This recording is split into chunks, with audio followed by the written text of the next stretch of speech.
This is another episode of UFO Garage. I'm Ben. And I'm Joe, and this is where we talk about UFOs, aliens, and all things weird.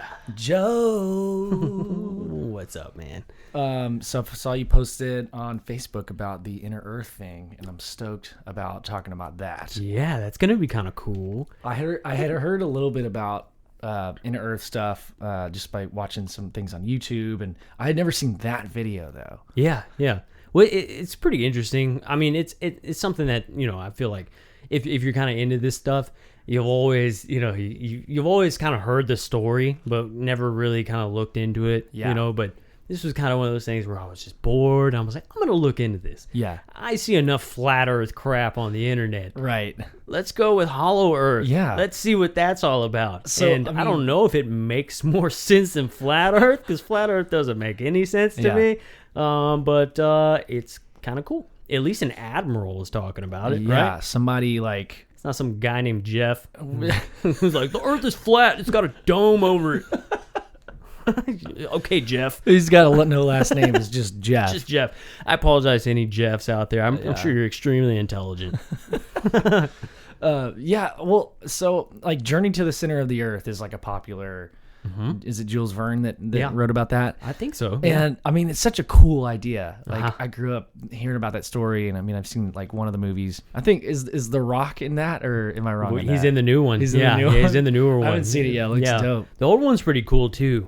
And then you can even take it as far as like, have you ever seen the real Super Mario Brothers movie that came out? I think it was early 90s that came out. It's pretty awesome because they say in that movie what happens is when the meteorite hit, it pushed all of the dinosaurs like into the core of the earth, and so inside the earth is where it's kind of a dimensional shift. Okay. And so they live in this whole nother dimension that's under the earth. Yeah. And that's where Koopa lives, and Big Bowser. Dude. Yeah. Bowser's got his own.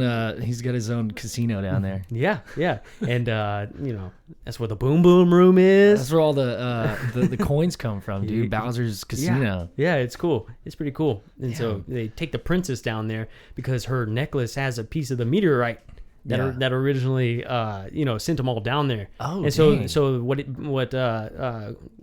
Koopa is trying to do is get this piece of meteorite, because it's the last piece. And when he puts it in there, he can merge with the top world. And so the dinosaurs, right, the lizard people, will roam the earth again. What? And rule the earth.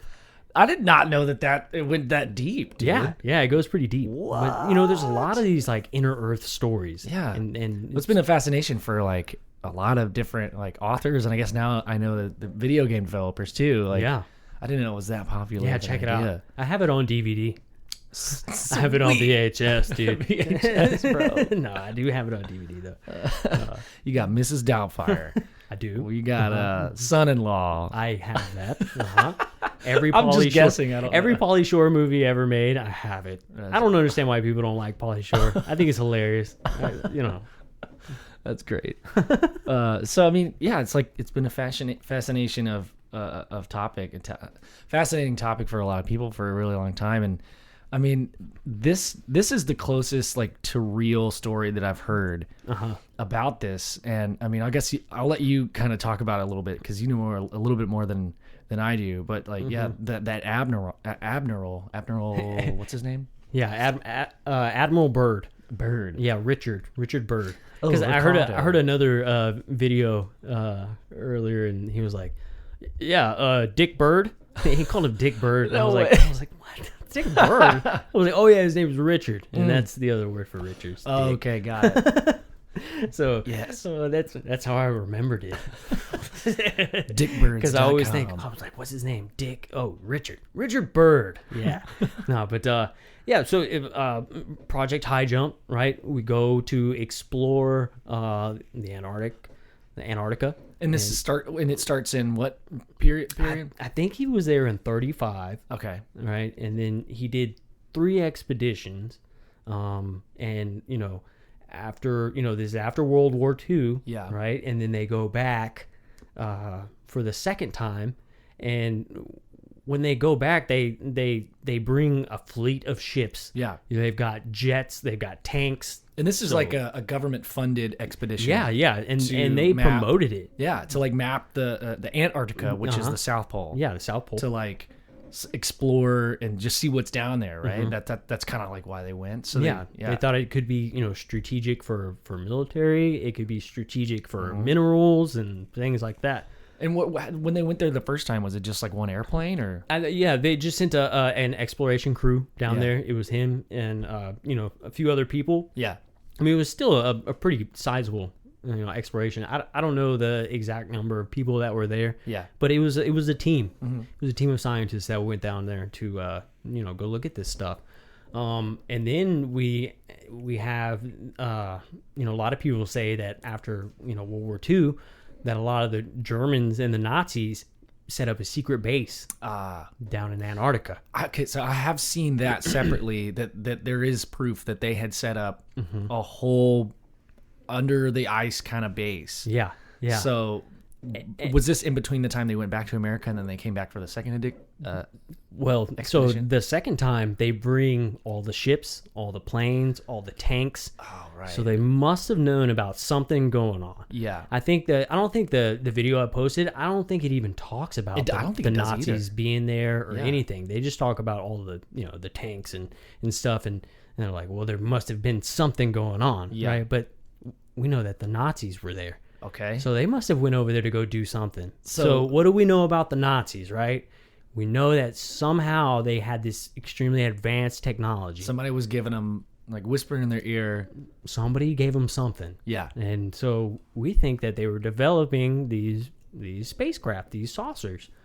And so coincidentally, they go there and they have to leave immediately. Yeah, because they're being overrun by something. This large expedition with like boats and tanks and all that. Yeah, so they went ready for war, right? Yeah. And, after World War II, we just got through kicking some ass. Yeah. Maybe they got a little cocky and we're like, man, let's go kick some more ass. Yeah. We already got them Nazis. Let's go get the rest of them. Yeah. But when we got there, well, that's where all of the stuff was coming from. Uh-huh. And that's what I'm thinking. Was that when they reported the first flying saucer? Yeah, because he reports it and says, when they left, he reports it in his log and says, there's some stuff flying around up there's here. Some stuff, that if we were to ever get into another war, it could possibly be trouble because they have aircraft. Somebody has aircraft there that can fly from North to South Pole very rapidly. Yes. You would be able to get there in maybe an hour. That's the most compelling part of that. So all this is coming from government documented reports. Right. It's not coming from like a letter to dear Elizabeth. Yeah. Like this is documented, declassified facts. That's what he reported. And so he sees this saucer. Yeah. He sees a saucer shape. And they chase him out of there. Yeah. And so the U.S. military hightails it out of there. I think they said, was it Belize or Brazil? I think it was some South American country had wrote an article about there was mass casualties, but all that was reported was four deaths. Four deaths. Yeah. 4 deaths. So after they leave, they send him back for another expedition. This is whenever he finally they take that fateful flight. Yeah. Right. And as they're flying north, is what he says. They're flying north to the best of his knowledge, and they reach a mountain range, and they fly, over this mountain range, and all of a sudden they see a valley, like a green lush valley. Yeah. And he's like, whoa, okay, well something's wrong here because I'm in Antarctica. Yeah. We should only be seeing snow and ice. Yeah. Because that's what we've seen the entire time we've been here. And this is all documented in his journal, which is the same process. I'm guessing that he would submit this journal into whoever governmental wise. Well, it's as they're flying. He has to, as the admiral, he has to keep a log of what happens. Yeah. So, every 10, every 5, 10, 15 minutes, he's writing the log. He's like, I'm going north. He's documenting altitude. I'm at this altitude. I'm now flying northeast. I'm at, I'm flying this fast. This is what I see. And so he's keeping a log the entire time. Well, this takes him by surprise, and they see this green field. And so they kind of circle around to kind of get a better look at it. They see a flowing river going through this green field. Yep. And he notices that there's a forest, a lush forest, in this area. Like acres and acres. And we're talking Antarctica. Yeah, I mean, if you look on Google Earth, there's like not any green. There's no green down there. No green whatsoever. Yeah. None. And he reports the temperature, right? It says it was 74 degrees Fahrenheit. The gauges were reading 74 degrees. Also, all of his gauges are going crazy, right? The magnetic. So a little bit further in, that's when his gauges start going crazy. But before all that happens, they're reading normal. Yeah. And that's what he says. He's like, everything seems normal if I can use that term normal. Right. The gauge is reading 74 degrees. And, they keep going. Yeah. And, that's a comfortable day in California, man. dude, I'm telling you. You're going to walk outside, maybe even go get some ice cream. But they're in Antarctica. Yeah. Yeah. So for those of you who don't know, before I go any further, there's a claim, a hollow earth claim. Yeah. Right? And so at the time, or? I mean, it's still going today, because True, yeah. who's going to Antarctica? It's not, it's not regular people. Maybe some explorers, things like that. Military. Yep. Isn't Who that has the money to go to Right. fund an expedition like that? right? Isn't that where the World Seed Bank is too? The world? Oh yeah, dude. I think it might be on the north. Is it? I'd have to look that up because that is super interesting. It's the World Seed Greenland, Bank. maybe either Greenland or There's Antarctica. there's a few of them. Yeah, the World Seed Bank. So that's where they keep all the seeds. Let's see. Is that Seed Bank? Svalbard and Jamaican. Svalbard? What is it? It looks so cool. The photos. If you Google World Seed Bank, it looks does look freaking cool. badass. It does look pretty sweet. Just I can't pronounce where this is. It must be Iceland or something. Yeah. Is it up north or south? Greenland. We'll see. Oh, baby. What is oh that? yeah. Yeah, that's Iceland. Yeah. Okay, cool. Okay, so it's only showing one. I thought we had multiple. Well, there's that one. Yep. So that's there up you go. north. So Svalbard. It's not Global Antarctica.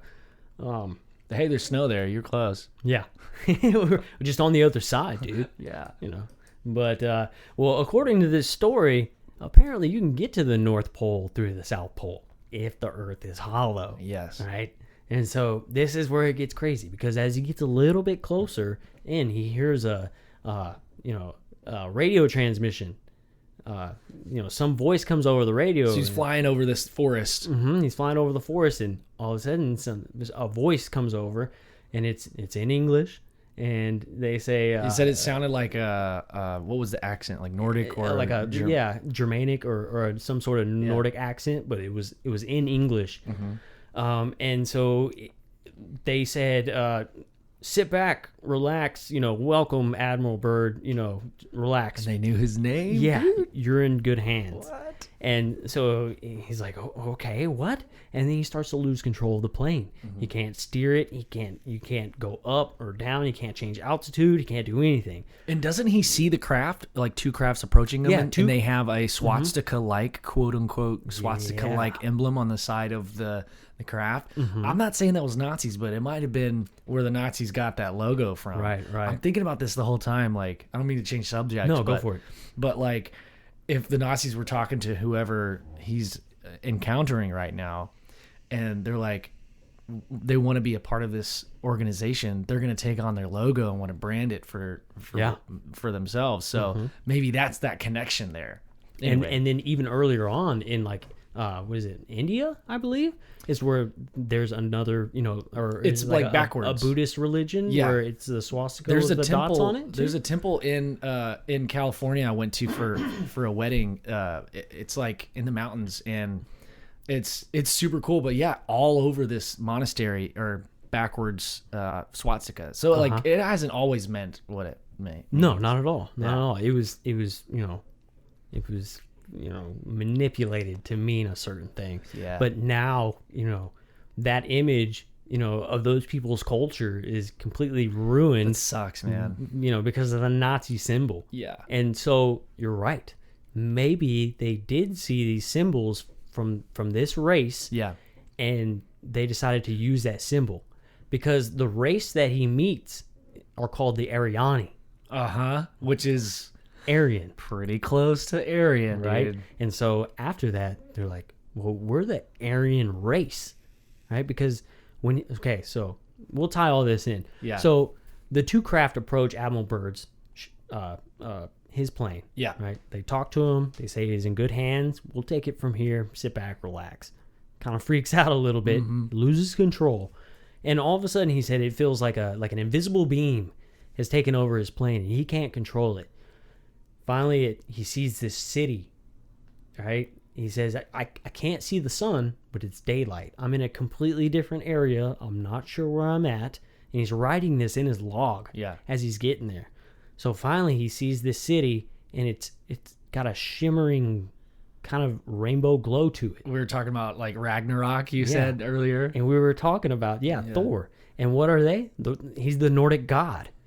Dude! And where he lives is this giant city, and it's got that rainbow kind of hue to it. Mm-hmm. So maybe they're taking that from this story as well. Connection there, yeah. The Aryans, the white race, the Nordics, and then so he lands. They land the craft for him, and he sees people walking up to him, and he's writing in the log that I see people coming up to the airplane. Yeah. They're tall, they're white, and they have blonde hair.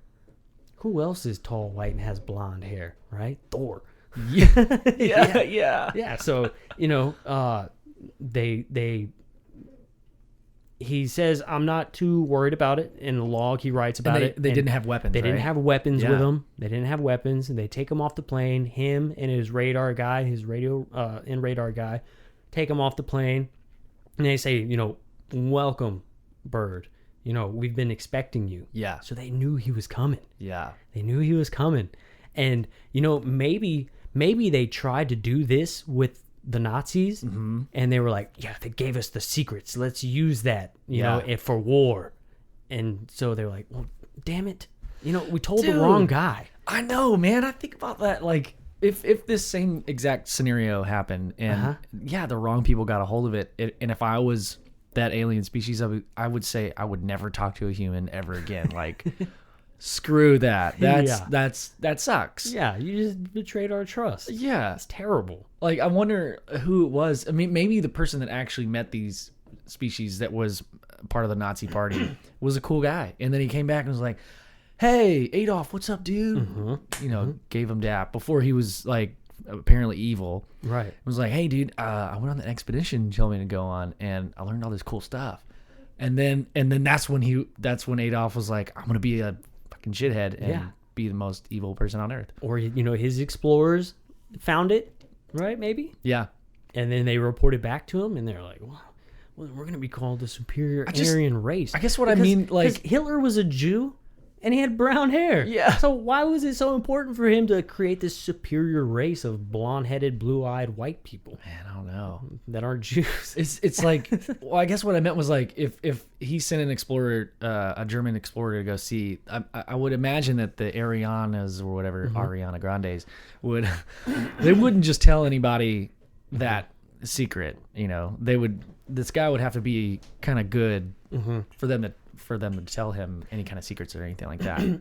Another cool thing that it kind of relates to it is ancient cultures write about white people coming out of the Caucasus Mountains, which is why we're called the Caucasians. Oh, really? Because we came from this certain area that they write about, and it's called the Caucasus Mountains, and that's why. Because we were Caucasus before we were Caucasians. Yeah. And so we were white. So maybe that's how they were able to explain that. And this race went to Antarctica and was like, we're just going to hang out here. Instead, they meet them, and not knowing, these ancient cultures just called them Caucasians. But then when later on in history, then when we start to meet these people, we know that they go by the Arianas. Okay. Right? So maybe there's some sort of connection there. Dude, yeah, it could be. Mm-hmm. Yeah, absolutely. There might be some sort of connection. It Right? just sucks that they gave all those secrets to Hitler, man. I know, dude. I keep thinking about that. I know. It does suck. It really does. Yeah. It really If does. it's true. Right. But yeah. Anyway. So Bird gets there. They say, "We've been expecting you. Come with us. The master's waiting." The master. That's what they call him. They call him the master.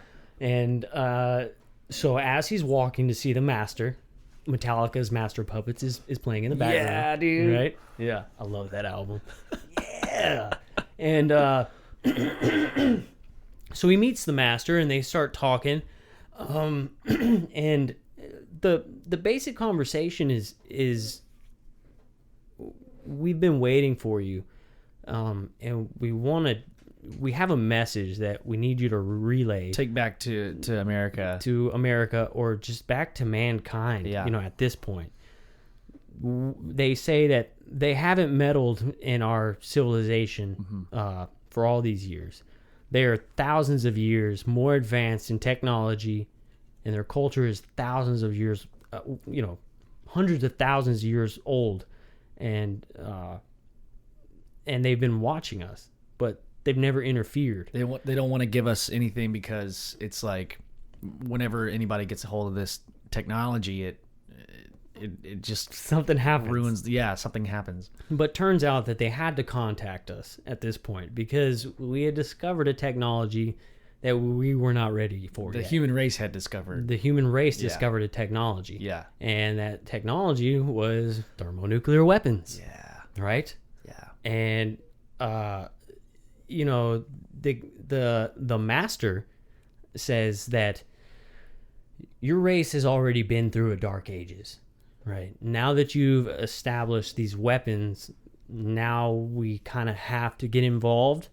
And they've already tried to, after they drop the bombs, the master says, after you drop the bombs on Hiroshima and Nagasaki, we tried to contact your leaders, but we were met with fighter jets and hostility. Yeah. Anytime we tried to come and talk to you guys, y'all tried to shoot us. Yeah. And you were extremely hostile.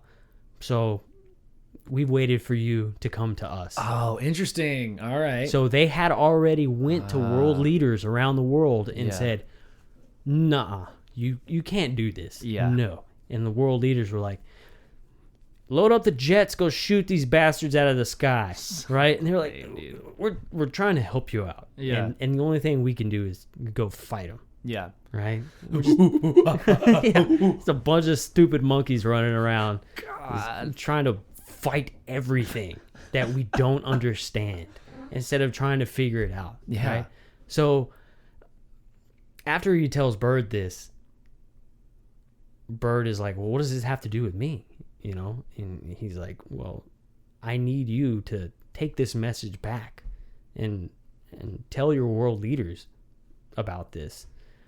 So Bird gets released, and they take him back to the airplane, and they basically lift his plane up off the air, in the air. A crazy part of this story too was that he writes in the journal about him being in the Arctic. Yeah. Which is up north. Which is north. Not Yeah. the Antarctic. That's confusing. And so he says in his journal that the plane is moving at an incredible rate of speed. Okay. He's never moved that fast ever. Yeah. Right? In this airplane. And so maybe that is that alien technology. Yeah. That they used that on he was- him.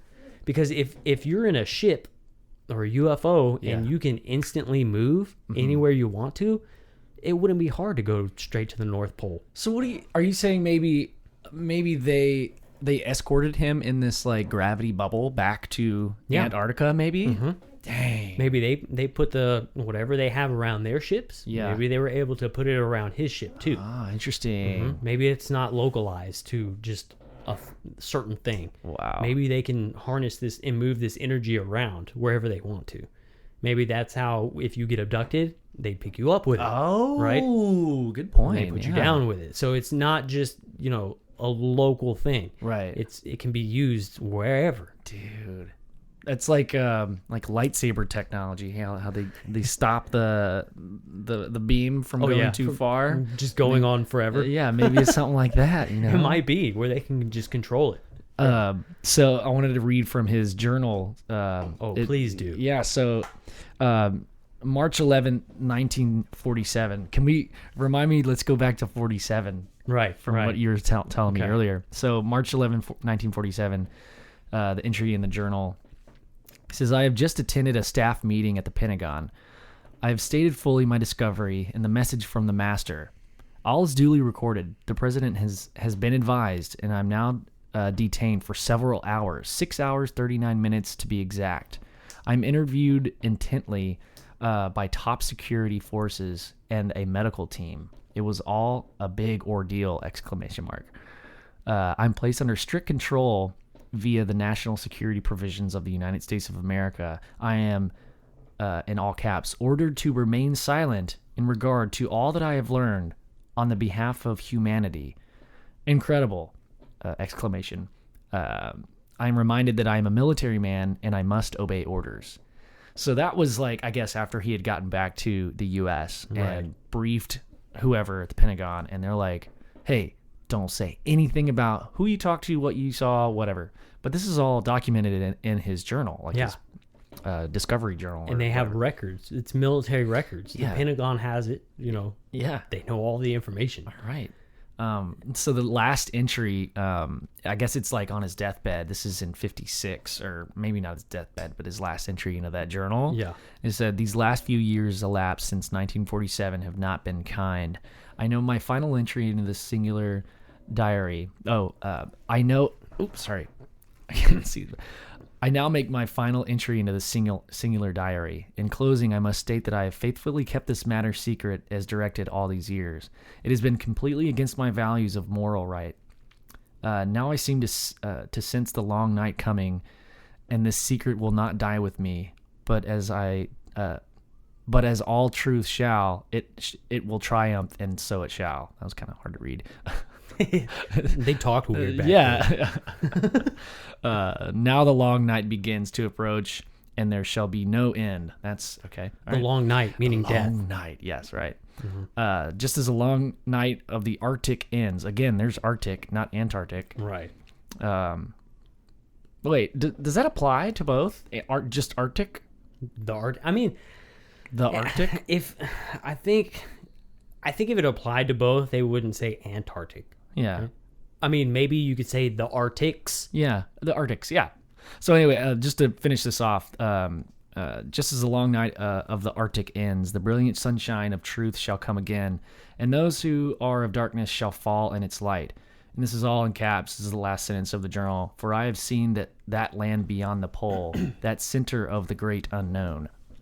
Pretty cool. Yeah, and this isn't just some grunt soldier, right? Yeah. This is the admiral. Like he was top rank, a Navy pilot. Yeah. And I mean, okay. So here's my point. All of our history documents, like back in the day, like before there was typewriters and print and scanners and all that. When you were to record history, what did people look for? They looked in diaries. They looked in journals. They looked in all these things that people wrote with a pen and paper with ink on just a regular little piece of paper. Yeah. What's the difference between that and what we know about history and this itself in this journal? Like, if it was authenticated to be his, what's the big difference between everything we know from the 1700s than this document that we're looking at now? Yeah. Like what? I mean, yeah, it's one just sounds crazier than the other. Yeah, you know? Exactly. It's like,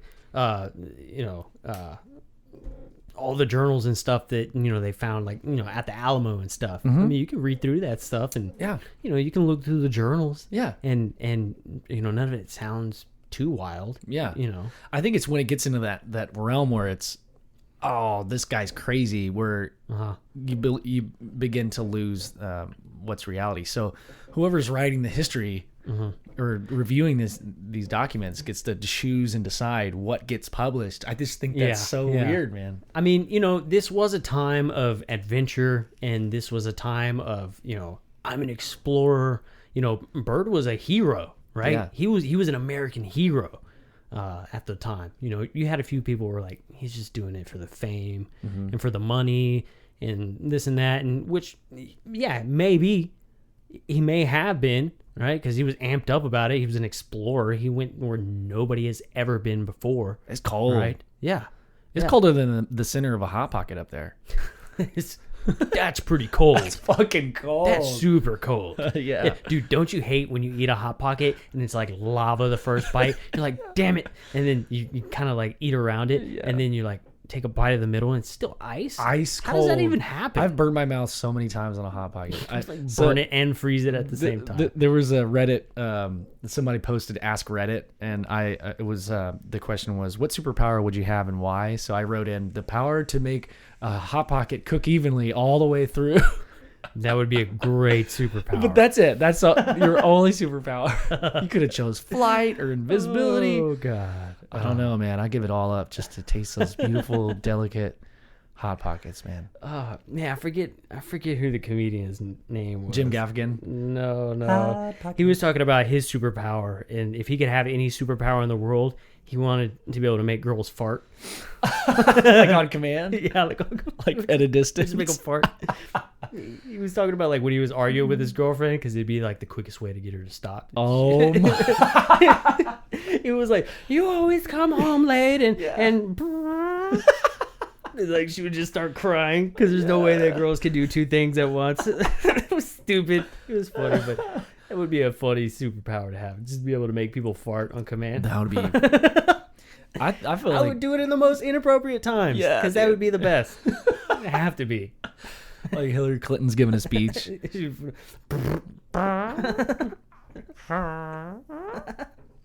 it'd be great. I'd do it to all the politicians. I wonder, can you like have control over the power of the fart? Is it like, can you do like a soft like one or like a huge one? Like, can you control the pitch? You know, like one of those. That's pretty deep, dude. That's an extreme superpower. Yeah. I feel like that's more complicated to achieve than flight. Yeah, definitely. Make a human fly. Oh, definitely.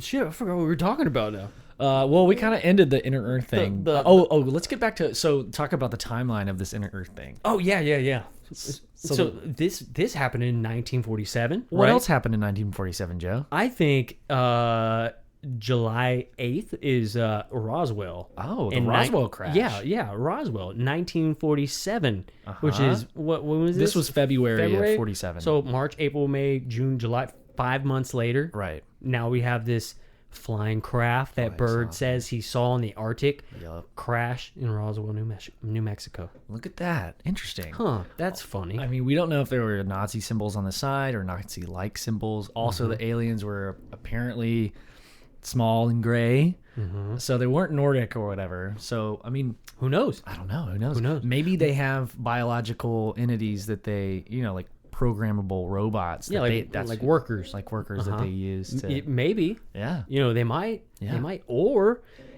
when we set off those nuclear bombs, maybe they weren't the only species we caught the attention of. I think that's more where I lean to. Because, I mean, they're on Earth, and we're also, before we hit Hiroshima, yeah. We were doing test bombs. So that's not the first bomb that we set off. Right. So whatever energy that emits out into space, or not only just around the world, like it's probably detectable by not only people living on Earth, but you can definitely see it from space. I mean, that's got to have some type of energetic signature that anybody can detect if they're looking for it. If I was looking for life, like intelligent life, that's probably what I'd be looking for. Like build a sensor that detects nuclear-like explosions. I mean, I'm guessing... Or maybe you wouldn't want to go there, right? That because too. I saw this funny meme the other day, and it was with two aliens flying by, and they were like, I think this planet might have intelligent life. And the other alien was like, I don't think so. They're just blowing each other up. And they just flew off. Yeah. So That's what I would do. You know, we think we're smart because we built an atomic bomb, Yeah. but we're really dumbasses because we just kill each other with it. So What's the dumb. point of that? God. It's stupid. I mean, we have like nuclear powered plants and submarines. Like, yeah, well, just use it for that. There's useful things cool. for it, right? But it still could be extremely dangerous. So I was thinking about this the other day. Anytime you see like a photo or a depiction of a city with smog and all that, it's like these billowing stacked clouds in the background, supposedly from like power plants. And I'm sure there's like coal plants that give off terrible emissions, but nuclear power is pretty clean. I mean, there's just steam. It's just steam coming out of those. Unless it melts down. Unless it and then it's worse than just a coal plant. Right. Yeah. And that's the big risk. You know, people say, yeah, it's super clean and it's really safe. And while it might be, you're running that 1% risk. Yeah. I mean, look at Fukushima right now over in Japan. That thing, that happened like 5-6 years ago? Man. And it's still leaking and nobody's talking about it. It's still... Into the ocean? It's still just leaking. They haven't done anything. You know, they're trying to like build walls around it to contain it, but it doesn't matter because all of that stuff is already floated to the west coast of the United States. Yeah, it's already here. It's already crossed the entire ocean, dude. That's the Pacific Ocean, right? It's huge. Like that's and why isn't anybody talking about that in the news or exactly? Nobody wants to bring up. Well, because I believe the reactor was actually built by an American company. And by the United States. Damn it. And so it started just going to shit. And they were like, hey, Japan, you want to buy this? And Japan was like, yeah, let's do that. What? But it was already falling apart. Bro. And nobody took care of it in time. And so you had this big disaster. You know, and the earthquakes happen there all the time. Yeah. Tsunamis, all kinds of stuff. Why would you... I mean, why would you do that? It doesn't make sense. That's the dumbest thing. Like, it's so dumb.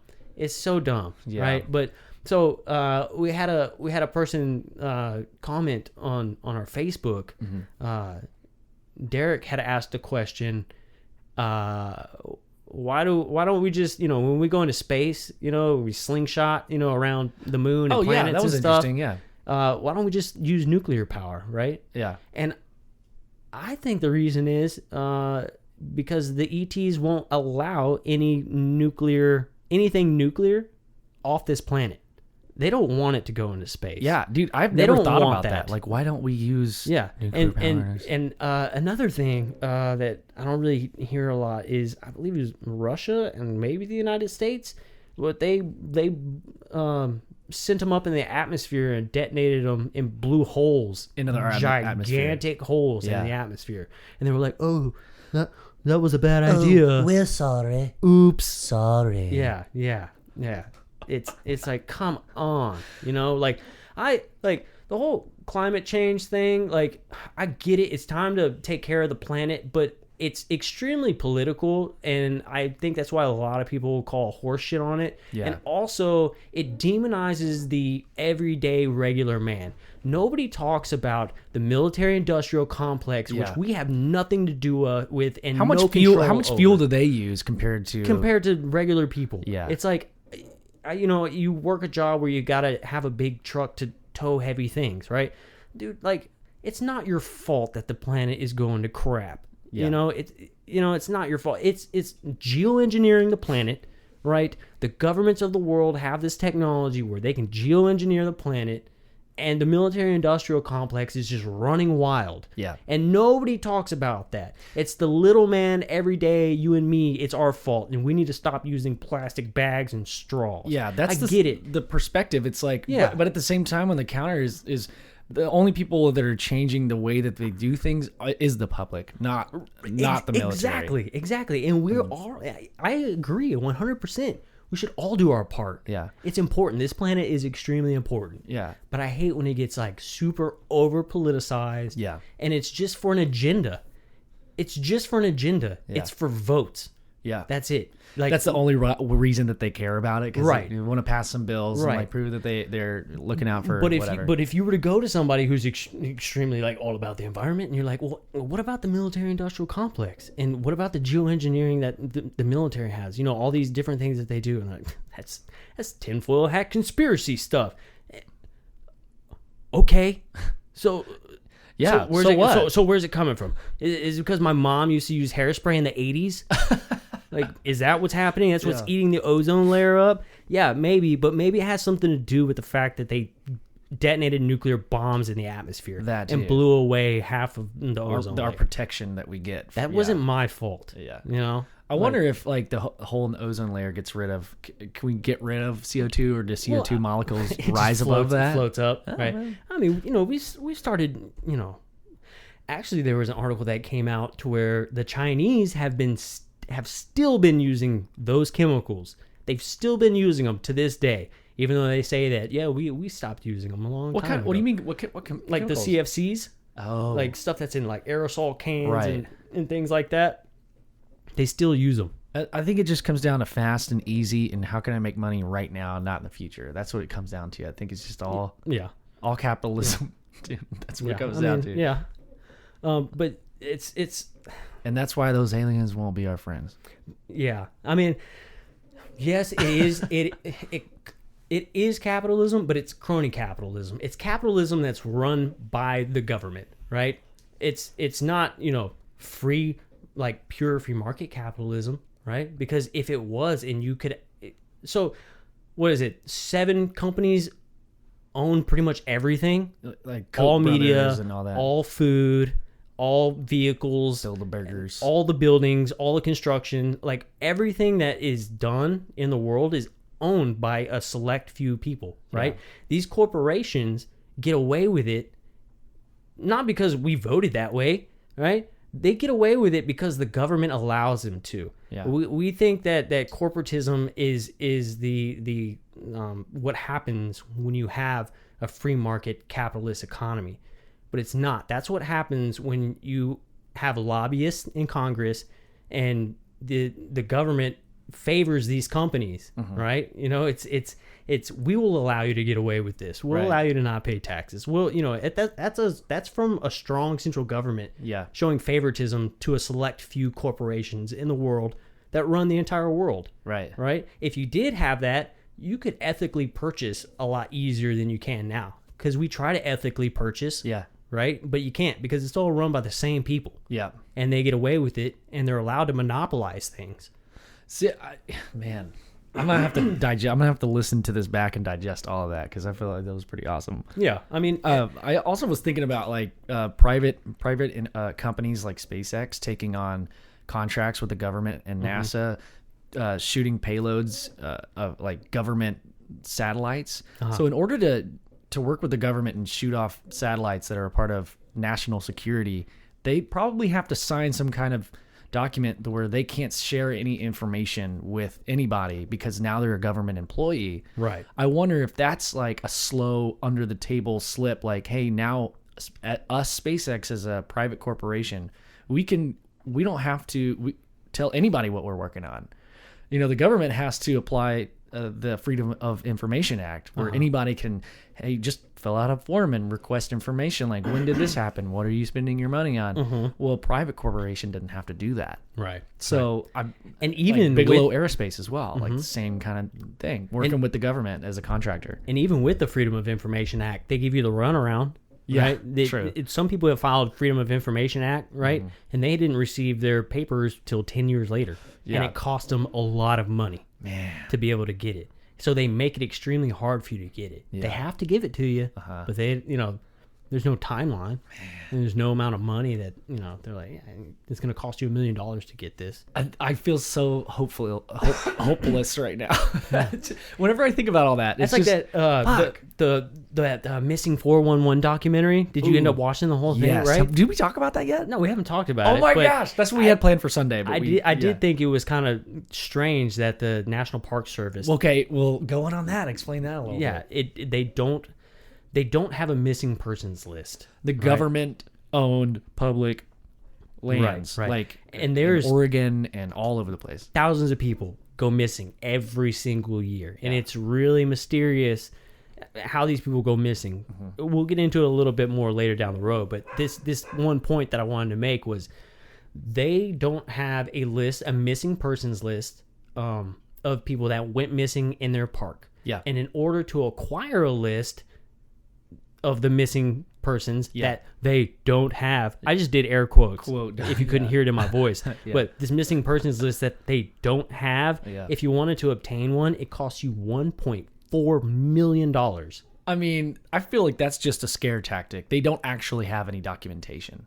Yeah. Like I don't actually have $1.4 million. Well, not yet. So, but yeah, dude, that is so fucked up. Our National Park Services don't have a list of missing persons. And I bet you each park doesn't communicate with each other like, hey, how many did you lose this year? Yeah. Oh, I've only 14. How many did you lose? Whatever. Yeah. Well, because they don't want it in the headlines. This year, 3,500 people went missing in Yellowstone Park. Yeah. How's that going to work for tourism? Yeah. Right? Yeah. They don't want that out. Which, I mean, I understand. What could be still? Yeah. There's probably a lot more to that we just don't know about, but I just think that's really fucking weird. It's pretty strange. So 411, missing 411, you asked me to watch, and I thought, dude, I could not get up from the couch. I watched that whole documentary. Yeah. Like, it's not the most super, super entertaining, but like the information, if you can watch all those stories, is really like the document. It could have been a little bit, I don't know. I don't know what I'm trying to say. It's weird because it's not as theatrical. You don't really like, you're like, okay, the whole documentary, you're kind of like, okay, so what's going on? Yeah. Like, okay. So what about that? Yeah. You're kind of looking for the point. And at the end of the movie, it's like, that is the point. We don't know anything. And the Park Service isn't helping us. The government isn't helping us. Right. The police aren't helping us. They've looked for them, but after 5 days, they're like, we can't find them. So the only reason I'm saying, like, it is almost like it is a documentary, but it's more like reading a really well written paper.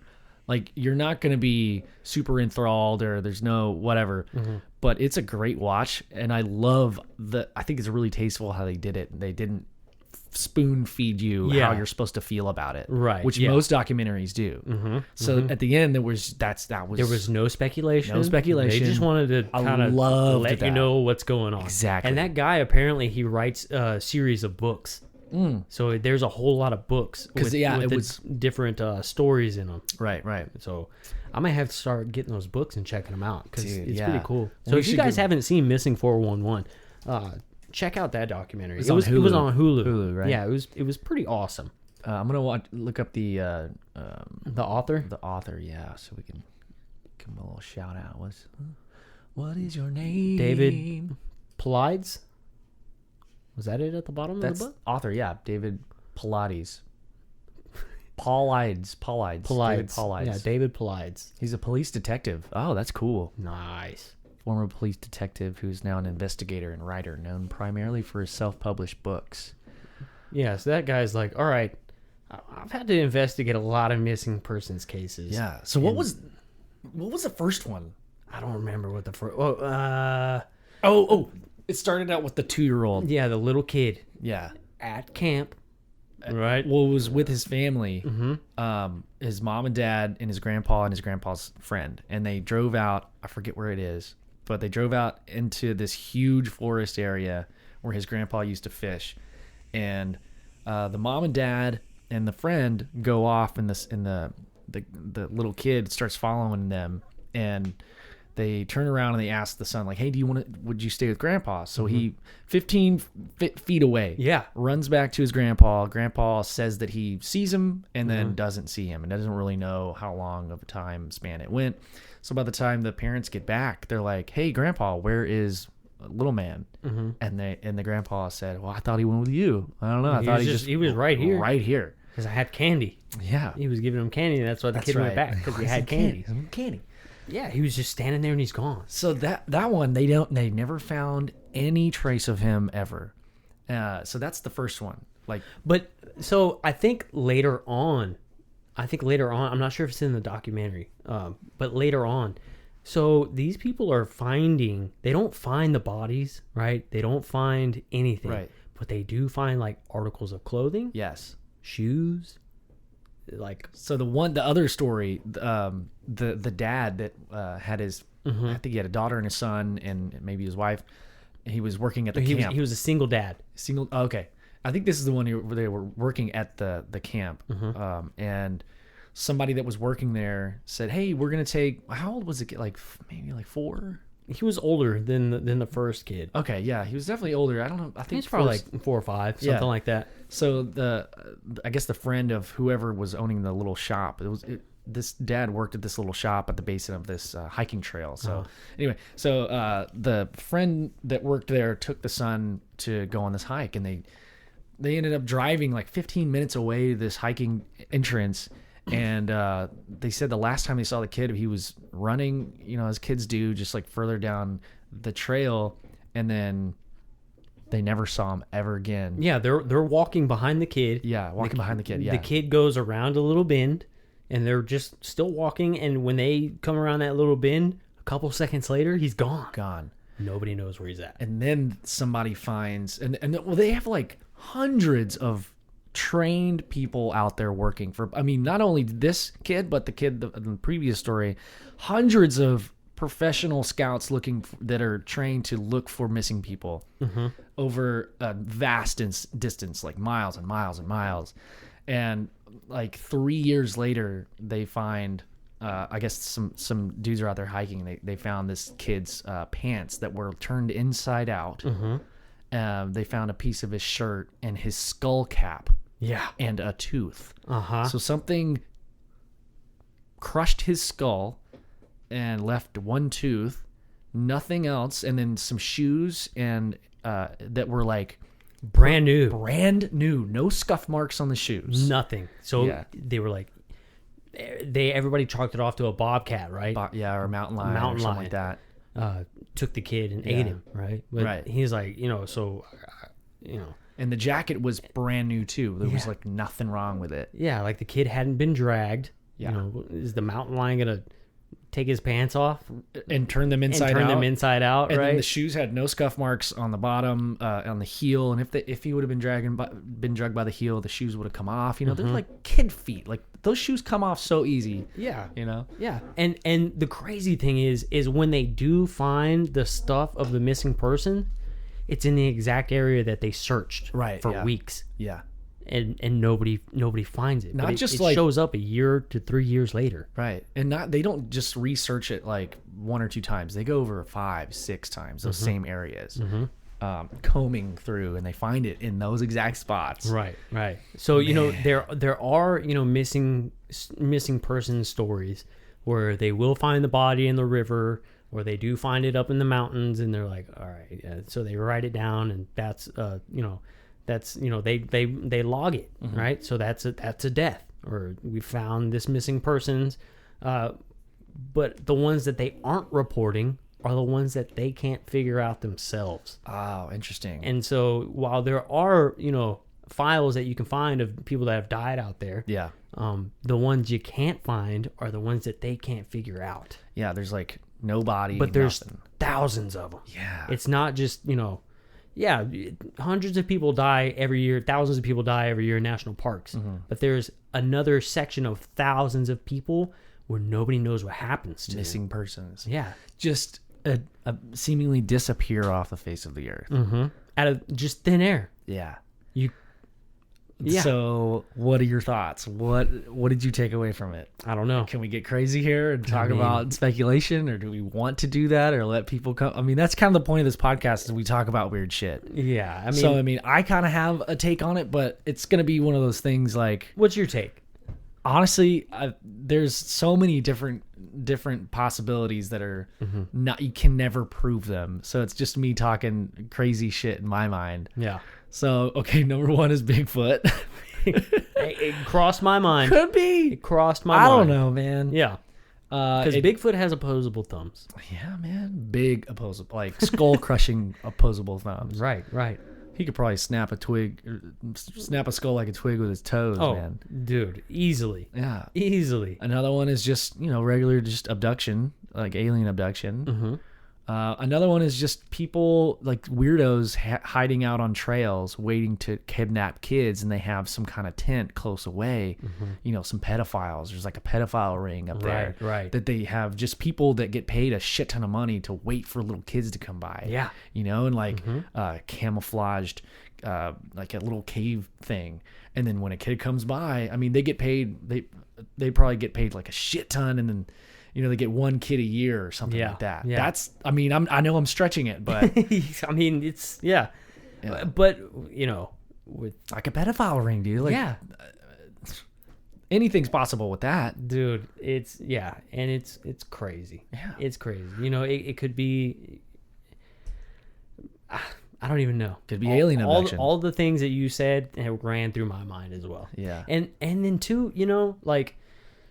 I kind of chalked it off to there's certain places, just even here in the United States that you literally like there's so many trees you can't see a foot in front of you. Yeah. You just can't, and it's very easy to get lost. Yeah. But this your kid runs around the bend, and then 5 seconds later, you kind of walk around the same bit and they're gone, and nothing. You can't find anything. Yeah, like that's like the next time I go hiking, like we're all gonna tie ropes to each other. Yeah, I don't think I'm ever gonna go hiking. We just tie ropes to each other. That way, if he's got to take one of us, he's got to take like 8 of us. And good luck, bro. Yeah. And if you talking about Sasquatch? He'll probably wrap you up and make a belt out of you all, dude. He might. Just use this as jump ropes. Yeah, man. Meat jump ropes. Yeah, dude. I don't know. Yeah, it's super weird. It's crazy. But, dude, nobody knows what's happening. So if you guys haven't seen Missing 411, check it out. It's pretty interesting. It's definitely pretty interesting, especially if you like to hike and stuff. Yeah. It really kind of like, whoa. Yeah. Because I love to hike. And I don't stay on trails. Right. Go explore, dude. Yeah. You know? And also if you're looking for any kind of like credibility to this, Les Stroud, if you like Les Stroud, he's one of the main guys that's he doesn't know what's going on either. I'm sure he has thought of the same things I just talked about and we've thought about, but he's got a kind of a reputation to uphold. I really don't. Yeah, right. Yeah. But that guy totally believes in Bigfoot. Yeah. He says he's heard Bigfoot. Yeah. Oh, he has that whole story, and he was a little timid about talking about that, and he talks about it with Joe Rogan, I think, on one of his podcasts. He does, right? Yeah. Yeah, he does talk about it, but he's really into that. Yeah, I mean he's one of the most famous survivalists out there. He has the best show. He goes out there just by himself with a couple of cameras. Yeah. And it's not Bear Grylls, like there's a fucking team, a Motel 6 right like 10 minutes away. Yeah. With a team snacking on beef jerky, some Slim Jims, Hey, let's go do some crazy shit. I'm going to scale down this wall, and then we'll go hit Texas Roadhouse after this. Yeah. First I'm going to eat the asshole of this frog, and then we'll go. We'll have margaritas.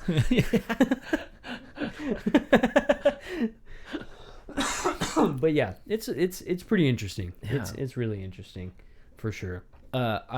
I saw a friend this past weekend, Stephanie. What's up? If you're listening, she told me a really cool story. Ooh. Maybe we can have her on the podcast and she can go a little bit more in detail of the story. Cool. But we were talking about the podcast, and she said, "Well, I only have one story." She said a friend and her were driving back to her house, and it was at night, and her grandparents' house has a sunlight, or what do you call them? Skylight. A skylight. So you could kind of see the skylight from the road, and as they get closer, they see this creature on the roof of the house looking into the skylight. Ooh. And she said it was smaller than like a big dog, but larger than a cat or a possum. And she said that it was definitely skin. There was no fur, and it was like a light gray white color. Ooh. And it like saw the headlights kind of shone on it, and it just scuttered away off of the roof. Maybe it was an opossum. Dude, it could have been a possum, man. Or a chupacabra. But yeah, she said it was the weirdest shit she's ever seen. Dude, that's crazy. She said it was on all fours, but I mean, maybe we can get her on the podcast to tell us some more details. Yeah, that would be cool. I thought that was super. That would be pretty weird. cool. And where's this house? Where's this house? In Belton. In Belton. Yeah, near Belton. Yeah, that's pretty crazy. Yeah, that's pretty great. That video you sent me at the bottom of the ocean. Oh, the cephalopod. Yeah, dude, that looks pretty crazy. Well, I keep people are like, oh, that's CGI. That's not fucking CGI. No, dude. that's not CGI. There's no way. No. I mean, if you understand anything about a squid or an octopus, you know they do weird shit. Yeah, and they move weird and they ink. So that's what happened at the end of it inked at the end of it. Mm-hmm. But it looked like it split into two. Yeah, that's it. Right. I just thought it was a cool video. It is super cool. Because we talked about octopuses last time on the last episode, and that, I mean, we're still finding new species of living creatures in the ocean, and all the time, and how much of the ocean we've not explored. That's a new creature that I've never seen. Remember, it like glides in that weird boomerang looking shape. Yeah, that was the weirdest part of that video. Yeah, when it just kind of goes close, and it's like a Batman symbol.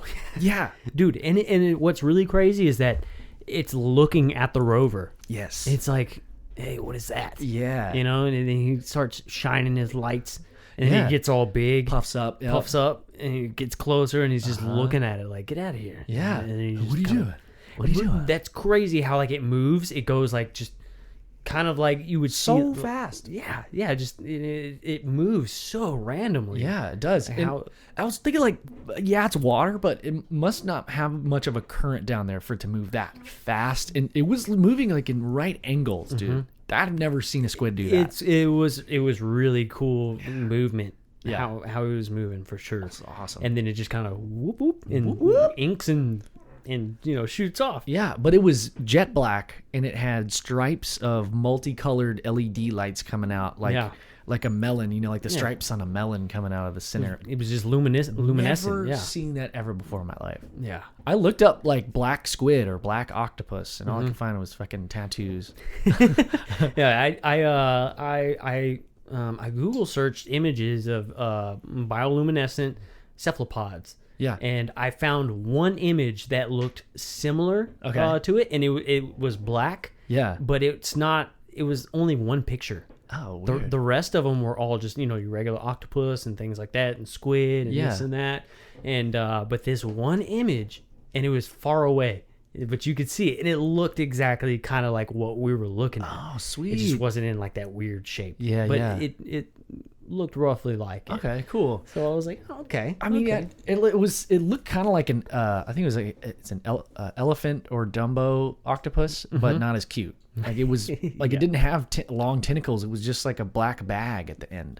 Like a black plastic bag. That's what I thought was cool. Was that you're right. It didn't have any like anything trailing off of it, except for those two things that came out of the middle. That are you looking for it? Dude, so I'm looking up this other thing I was thinking about. It's called a big fin squid. Is that the giant squid? It is the creepiest shit, dude. It's like Independence Day. It looks like that aliens from Independence Day, and his arms are just like 30 yards, like 30 feet long, dude. They're crazy looking. That is the Kraken. That is the Kraken, dude. I mean, look at those arms. That's the closest thing I've ever seen to an actual alien. I feel like squid and octopus are definitely alien. I think they might be. Dude. They're definitely. There's nothing weirder than that, and they're so cool.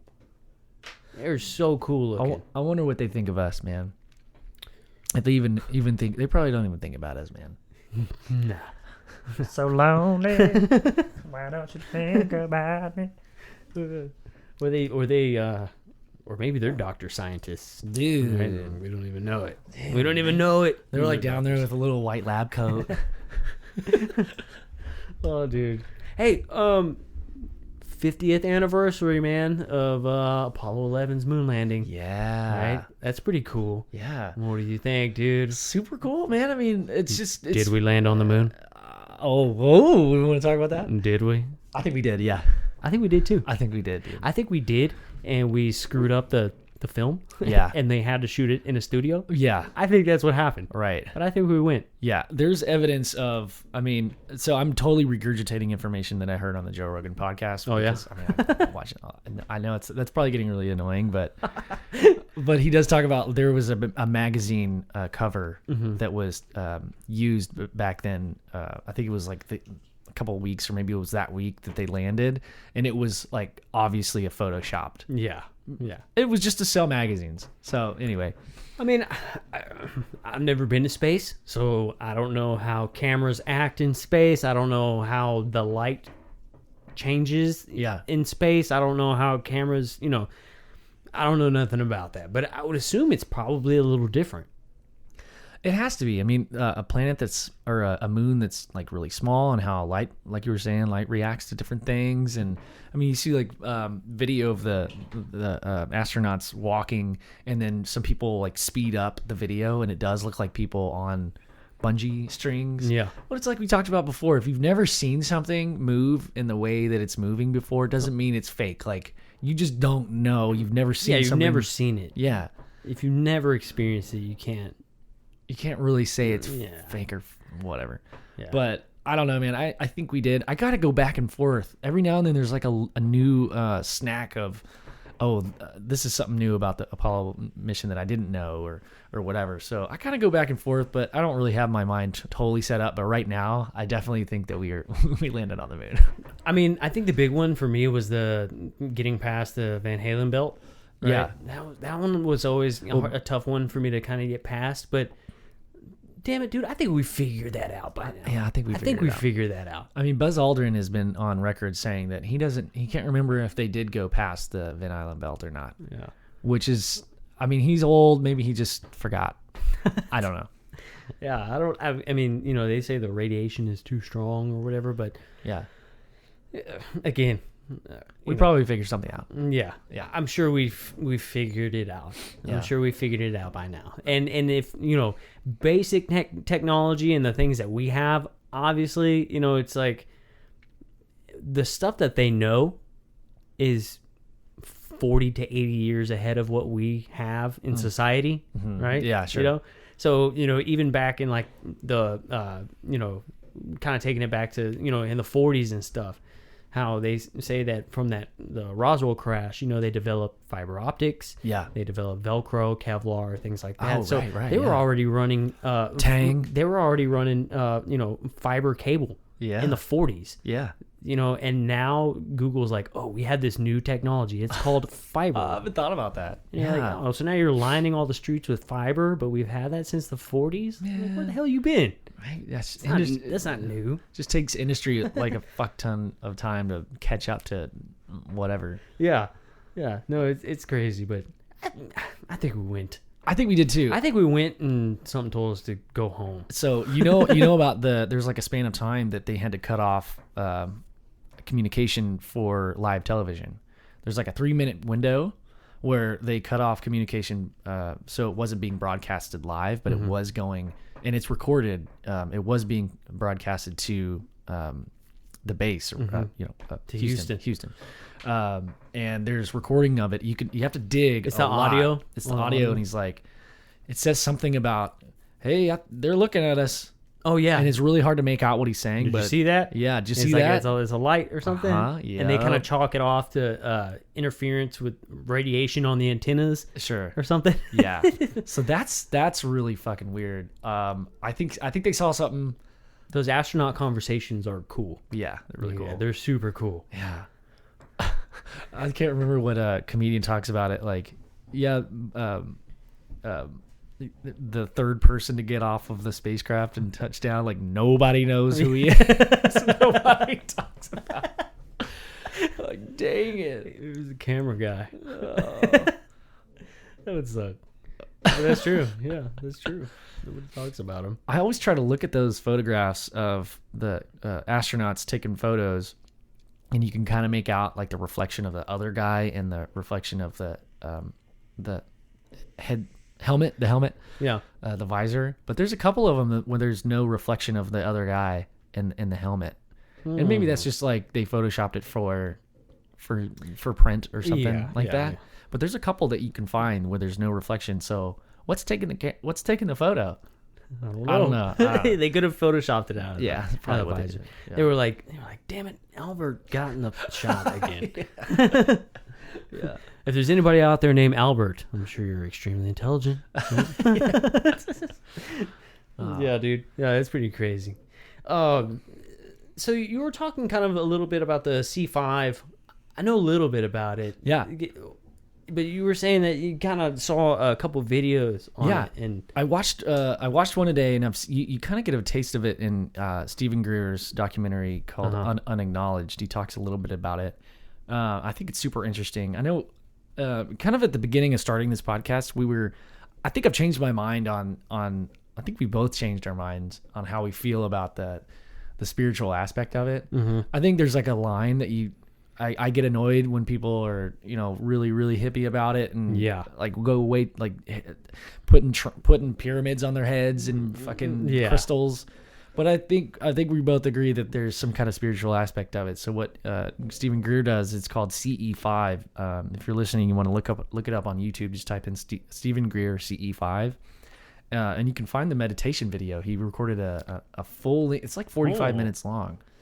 It's kind of like my wife listens to the Calm app, and it's just meditation for like 34 minutes, and somebody's talking. It's just like that, and it starts out just like that too. It's clear your mind. It's really calming. There's like Aretha Franklin. Aretha Franklin. There's an Aretha Franklin in the air.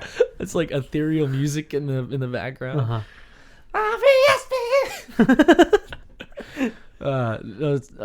So it starts off really chill like that, and then he starts talking about, all right, so just picture, like, imagine you're going through space and you're just kind of putting out this energy of love and understanding and acceptance out into space, in an empty space. There's not any planets around you, there's stars, and kind of focus on like a star. It doesn't have to have a different, specific kind of color or anything like that, and just kind of send out this thing like, hey, I'm here to kind of just hang out with you and feel your energy and all that. And I really want to make contact and communicate with somebody. And anyway, it's really long, but by the end of it, he tells you to kind of look back onto Earth and picture ourselves in our position in our galaxy.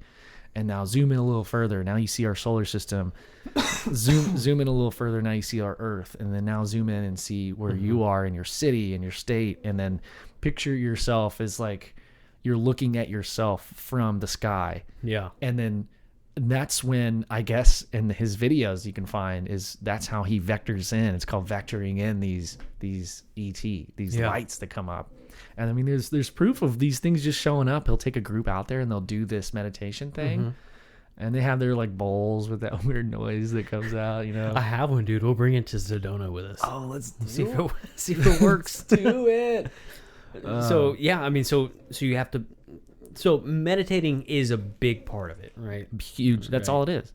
And that's I guess that's kind of where like sometimes it would lose me, right? It's when they're like, yeah, you gotta share your positive energy, share your love, share good intentions, which you're like, it's so lame. It's so lame. But if you are contacting something, I think you'd rather share that energy than be pissed off and be like, hey, hey, you suck. Hey. And then you don't want to tell them where you're at. Hey, bring me some alien McDonald's. I'm hungry. God damn it. Prove it. You're just angry and get that negative energy, and then maybe they show up and they're like, kick your ass. We're going to kill you. We're going to steal you and stick something up.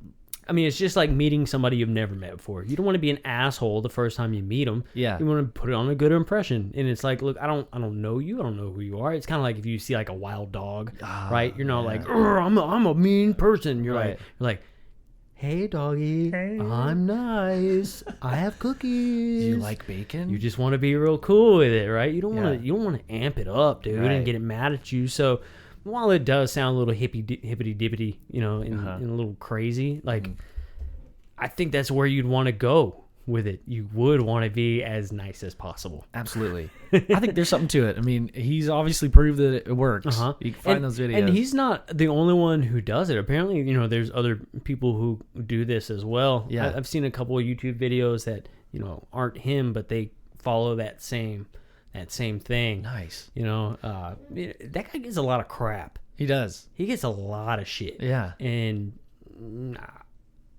I guess I see it. I know guess. that. Yeah, I know. There's a bunch of people that try to call him out for a bunch of stuff. I mean, yeah. But he's fine. Like, he hasn't done anything to offend me. Yeah, me either. I don't know. I mean, I guess he hasn't, taken my money or anything. But, I think that's like one of the biggest things is when people see stuff like this, they're like, oh, he's just doing it for money. It's a scam. Right. But, I mean, who else is showing you how to find aliens? You know what I'm saying? That's a great point, yeah. If you show me how to find an alien, I'll pay you $100 right now. Yeah. I will pay you. That's it. And that doesn't even have to be your $100. Yeah, we talked about this, right? I don't want to be cheap when I give you $20. I'm not trying to spend $500 to die either. I give you $100, man. I give you $100 right now. That's a good. Show me how to find an alien. I'll give you $100. Absolutely. Stephen Greer, if you can show me how to find an alien, I'll give you $100. He's like, yeah, but my class is $350. Stephen Greer, I'm gonna pay you $100, dog. Dude, I think he does do it for like if you want to go out. I think it's like $700 an hour. Jesus. Yeah, I think it's something like that. And the first hour is just meditating and being quiet. Yeah. I think it's like if you want to spend the weekend, it's in the thousands. I could be wrong in that first number, but I know it sounded really fucking high. Dude. Well, okay. All right. So are you back on the scam thing? Well, now you're kind of pissing me off. No. I guess it's, again.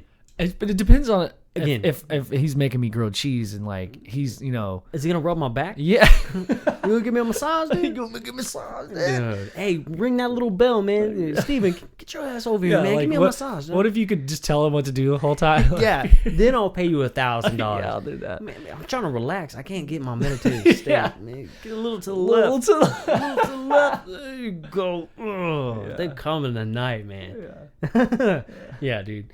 That's. I mean, that's pretty interesting. I mean, it's a lot of money, but again, show me how to find aliens. Yeah, I'm in. I'm down. I mean, I don't know, but who knows, dude? Maybe we'll go out there and. I was down. Sorry, dude. I don't even know what happened. It just stopped recording. Yeah, I don't know. I guess that's a lot of money, dude. That's a lot of money. But I guess we'll go out there and we'll give it a shot. Yeah. And we'll try it on our own. Yeah. I mean, how do most people do shit nowadays? They YouTube it. Yeah. Well, YouTube it. Yeah, well, YouTube. Well, it's free. Yeah. It's free. And if it doesn't work, okay, then maybe I'll pay Stephen Greer $1,000. Yeah. I'm in. But I guess once he teaches you, you kind of just do it by yourself. Yeah, you can just do it by yourself, right? I think that's the whole point. So maybe it is worth the investment. I mean, even if you watch the YouTube video, I bet we'll see because we're going to try it. Yeah, we'll give it a shot. You have to watch the whole video, though. I'll watch it. All right. I'll watch the whole thing right, and cool. see what happens. Yeah. But awesome. Yeah, dude. Well, man, I mean, I feel like that's a pretty good time to stop. Yeah, that's pretty good, dude. I'm happy with that. Some good topics. Topics. So coming up, I think next Wednesday, we've got Chris Dock. He's an Austin artist with Raw Paw and Cognitive Duty. We've known him for a really long time. He actually designed our first band shirts and printed them. He's been a good friend for a really long time. He just opened up his design shop in Austin, and he also just wrote this new book that he just put out. It's called Secrets of Earth by Chris Dock, and it's a collection of near-death experiences. Mm-hmm. I know his perspective is really like he's got a lot of really awesome ideas, and I can't wait to talk about this subject. And I'm gonna pick that guy's brain for sure. Yeah, I can't wait. I'm excited about that. Yeah, it's been a long time since we've had like a in-depth chat, so I'm excited to see like his take on things. Maybe we'll talk about whatever going to. Yeah, we'll just go in on it. Yeah. So that's gonna be next week. Our first guest. I'm super stoked about it. Yeah, it's gonna be cool. Oh yeah, I wanted to close on the Area 51 raid. So now it's over 1 million people have joined the group. So what I want to do is interview somebody that is actually going. Like find somebody that's actually going. And maybe just even get them on, like to call in and talk to them, and just see like what their plan is, and just see what's. That would be interesting. Yeah, because while over 1 million people are not going to show up, they're just doing it for fun. Like 1% might, actually show up, and that's like 100, or 1,000 people. I mean, it's just still that's pretty dangerous. I still don't recommend you do that, but it is a cool thing. It's hilarious. Yeah. It does kind of show you. Oh, I saw one that I could get behind today, and it was raid the Fed, the Federal Reserve. Oh. They can't stop us all. Did you see the Vatican one? There's a Vatican. Raid the Vatican. Dude, I mean, this kind of set a precedent, whether you agree with it being a good idea or not. It does kind of show you that you could rally over a million people to do something. Just on Facebook, bro. So the people who are, running things and if you piss enough people off, we got the power. Yeah, exactly, man. So one interesting thing, if you, I haven't done it, tried to, maybe we'll do it right now, but I saw on Reddit that somebody tried to look up the directions to Area 51, and they have removed the directions from Area 51, dude. Yeah. I mean, it's so that area. I learned this recently. That area is the size of Connecticut. Whoa. Yeah, and to get down into that area, it's like a 8,000 foot elevation difference. Wow. So that is a long walk. So good luck. Good luck. You have to, like, the closest you can get, I think, is like 7 miles from the base. So then you're gonna have to hike 7 miles and then do this elevation change through the mountain range, if they don't shoot you first. So, okay, so I don't know if they actually removed Area 51. Probably wasn't on the map to begin with. Yeah, but I saw a post on Reddit that they typed in some coordinates and it had like a picture of a UFO and it said, "Oops, can't find what you're looking for." Oh, that's funny. I thought that was pretty funny. Yeah. But anyway, yeah, man. Well, cool, dude. That was a good one. That was a good one. So next week, Chris Dock, Secrets of Earth, gonna be talking to him about his book. Picking his brain on a couple of things. And check him out on Facebook. And he's got his book for sale. Yeah. So you guys check that out and maybe buy it and read it. And then you get to hear Chris on the podcast next week. That's a great idea. Yeah, dude. And you'll kind of know where we're going with that. Yeah. So, Awesome. All right. Awesome. Well, all right, dudes. I mean, we'll talk to you all next time. Yeah. This has been UFO Garage. We'll see y'all later.